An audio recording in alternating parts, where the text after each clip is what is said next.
صلی اللہ علی محمد صلی اللہ علیہ وسلم۔ اعوذ باللہ السمیع العلیم من الشیطان الرجیم، بسم اللہ الرحمن الرحیم، والصلاۃ والسلام علی رسولہ الکریم۔ بخاری شریف کتاب صفت الصلاۃ۔ آج جو باب ہم پڑھیں گے اس کا عنوان ہے اطمانینت حین یرفع رأسہ من الرکوع، رکوع سے سر اٹھانے کے بعد قوما میں اطمینان کا بیان۔ وقال ابو حمید، اور ابو حمید کہتے ہیں رفع النبی صلی اللہ علیہ وسلم، نبی کریم صلی اللہ علیہ وسلم نے رکوع سے سر اٹھایا، واستوى جالسا، اور سیدھے کھڑے ہو گئے، حتی یعود کل فقار مکانہ، یہاں تک کہ آپ کی کمر کا ہر مہرہ اپنی جگہ پر آ گیا۔ فقار فقرہ کی جمع ہے، اور فقرہ کہتے ہیں کمر کے مہرے کو۔ تو مطلب یہ ہے کہ آپ صلی اللہ علیہ وسلم رکوع سے اٹھے اور اٹھ کے اتنی دیر تک بالکل سیدھے کھڑے رہے کہ کمر کا ہر مہرہ جو تھا وہ اپنی جگہ پہ آ گیا، یعنی بالکل کمر سیدھی کی۔ جیسے ہمارے یہاں کرتے ہیں نا کہ کھڑے ہوئے پورے سیدھے ہی نہیں ہوئے تو سجدے میں چلے گئے، اس طرح نہیں، بلکہ آپ صلی اللہ علیہ وسلم نے اطمینان سے کھڑے ہوئے، اور اس طرح کھڑے ہوئے کہ کمر بالکل سیدھی ہو گئی۔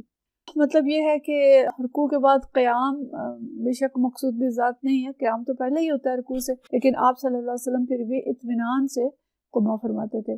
اچھا، اس میں 2-3 احادیث ہیں، ہم پہلے حدیث پڑھ لیں گے اور اس کے بعد ہم ملا کے تو ان کی مختصر سی تشریح جو ہے وہ دیکھیں گے، کیونکہ یہ موضوع ہم پیچھے بھی پڑھ چکے ہیں۔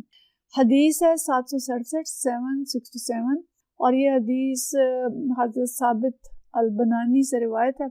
حدثنا شعبہ عن ثابت، شعبہ حضرت ثابت سے بیان فرماتے ہیں، قال کان انس ینعت لنا صلاۃ النبی صلی اللہ علیہ وسلم، حضرت انس ہمیں نبی کریم صلی اللہ علیہ وسلم کی نماز کا طریقہ بتایا کرتے تھے۔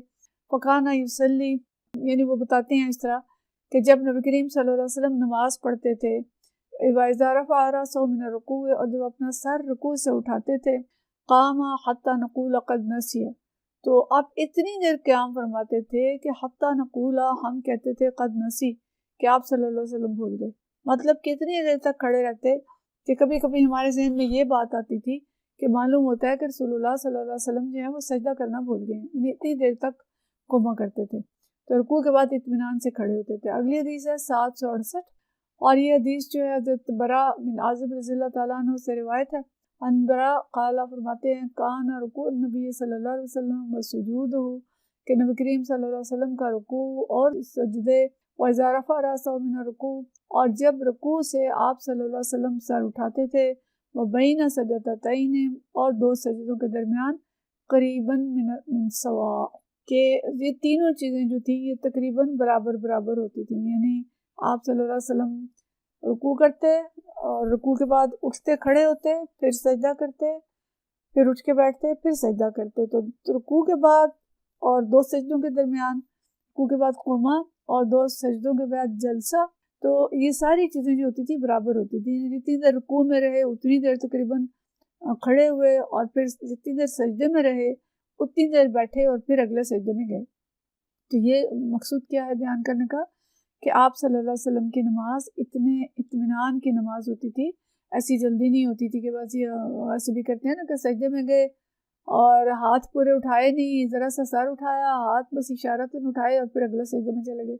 تو یہ ہم پیچھے پڑھ چکے ہیں کہ اس کو نماز کی چوری کہا گیا، اور پھر پچھلی حدیث میں ہم نے پچھلے سبق میں ہی سنا تھا کہ ایک شخص تھا جس کو نبی کریم صلی اللہ علیہ وسلم نے نماز لوٹانے کا حکم دیا تھا کہ نماز جو ہے اس کو جا کے دوبارہ پڑھو، آپ نے نماز نہیں پڑھی۔ تو یہ تفصیل ہمیں پتہ چل رہی ہے کہ آپ صلی اللہ علیہ وسلم کا رکوع، قیام، سجدہ اور جلسہ یہ سب تقریباً برابر ہوتے تھے، اتنے اطمینان سے نماز پڑھی جاتی تھی۔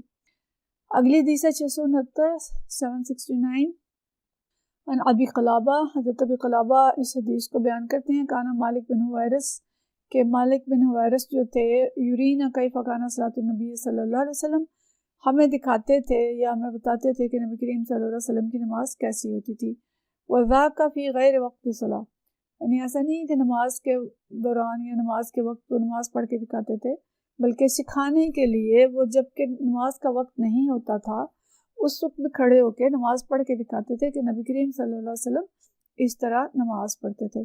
فقام فامکن القیام، کھڑے ہوئے اور بڑے آرام سے دیر تک کھڑے رہے، سکون سے قیام کیا، ثم رکع، پھر رکوع کیا، پھر اس کے بعد رکوع کو بھی کہتے ہیں کہ فامکن رکوع، اطمینان سے رکوع کیا، رکوع میں گئے اور آرام سے دیر تک رکوع میں رہے. ثم رفع رأسه، پھر سر اٹھایا. فأنصب نیۃً، تب بھی کچھ دیر سیدھے کھڑے رہے، یعنی سر اٹھانے کے بعد بھی سجدے سے جب اٹھے تو تھوڑی دیر سیدھے رہے.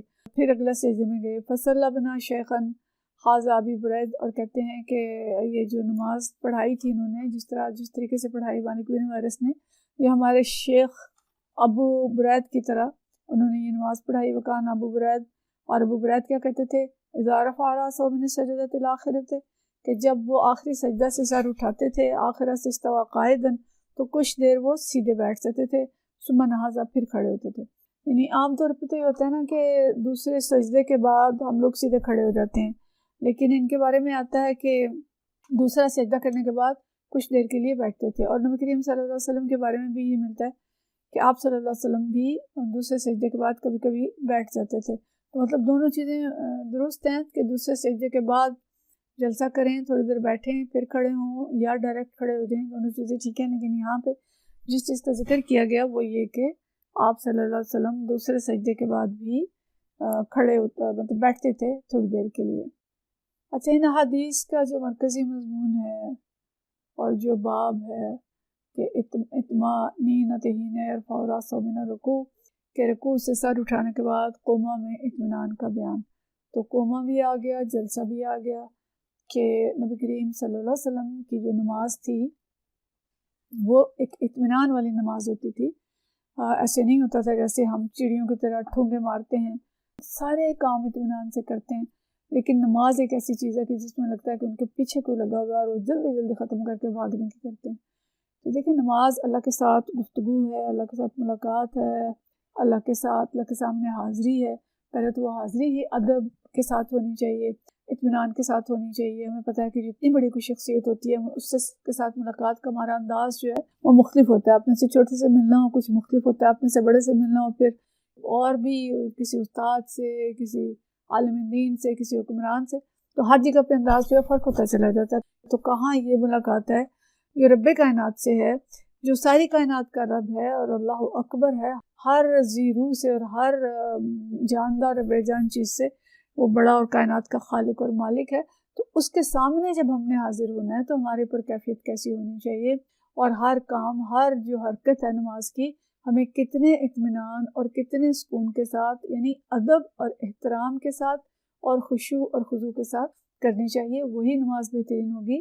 اور جو نماز ایسی ہے کہ جو چور کی طرح چوری کی گئی، کہ پورا رکوع نہیں کیا، کھڑے ہو گئے، پورے کھڑے نہیں ہوئے، کمر کے مورے دیکھے نبی کریم صلی اللہ علیہ وسلم سیدھے کرتے تھے، مورے سیدھے نہیں ہوئے، تو اگلے سجدے میں چلے گئے، سجدے سے پوری طرح اٹھ کے بیٹھے ہی نہیں، کمر سیدھی نہیں کی، تو دوسرے سجدے میں چلے گئے اور سجدے میں اتنی دیر سر ٹکا کے بس جیسی چڑیا ٹھونگا مارتی ہے.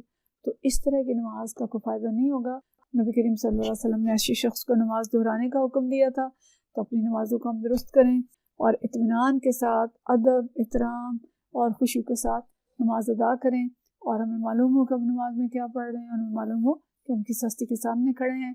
اللہ تعالیٰ ہمیں نبی کریم صلی اللہ علیہ وسلم کی نماز کے مشابہ نماز پڑھنے کی توفیق عطا فرمائے، ہماری نمازوں کو قبول فرمائے اور ہماری نمازوں کو با اثر بنائے. وآخر دعوانا ان الحمد للہ رب العالمین.